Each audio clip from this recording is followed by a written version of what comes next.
Chapter 4. Since therefore Christ suffered in the flesh, arm yourselves with the same way of thinking. For whoever has suffered in the flesh has ceased from sin, so as to live for the rest of the time in the flesh, no longer for human passions, but for the will of God.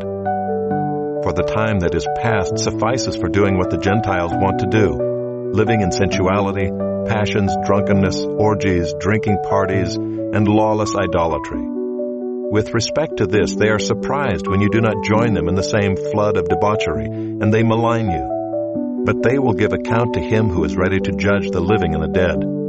For this is why the gospel was preached even to those who are dead, that though judged in the flesh the way people are, they might live in the Spirit the way God does. The end of all things is at hand. Therefore be self-controlled and sober-minded for the sake of your prayers. Above all, keep loving one another earnestly, since love covers a multitude of sins. Show hospitality to one another without grumbling.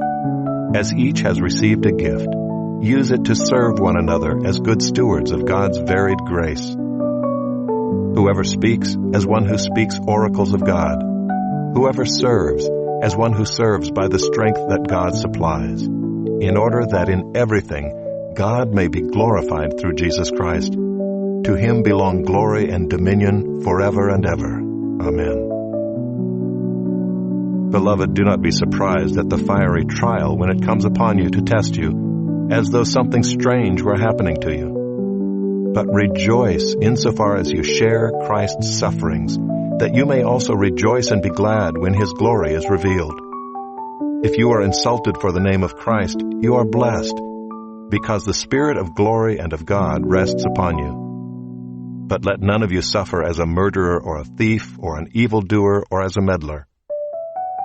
Yet if anyone suffers as a Christian, let him not be ashamed, but let him glorify God in that name.